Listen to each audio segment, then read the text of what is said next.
sa akong pagsulod. Etongod, madumduman ako pag once nga budula akong anak. Dagay mo sa inggit sa iya, ha? Abin ako, sa buhi lang ang dagan og tao. Bisan pa man luyo sa kasubo nga napatay na kong anak, dagan gyapon nagasuporta. Kanatanan, ako na kong pasalamat sa inyo. Kamo nga nagtambong, o katong wala nagtambong. O sa nagatag og mga financially sa amoa, wala na ako gisayangan ang inyong gihatag. Gihatag na ako sa igual ako sa maayo. Muna na kami karon, na kami balay. Dili ko gusto nga tanan mawala sa akong kamot ko wala yung duman. Kay bisan pa man sakita sa akong anak, magamay o madako nagyon may project anak. Unya sa tanan nga naghatag og mga bulag,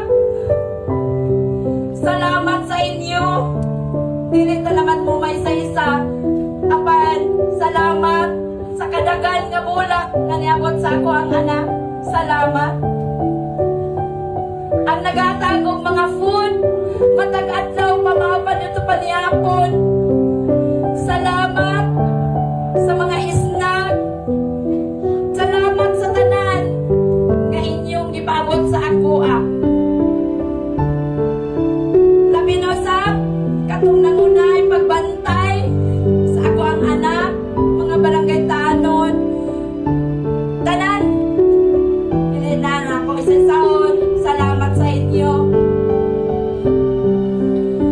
O mga international nga nagpaabot og condolences, Luzon, Visayas, Mindanao nagpaabot og gugma.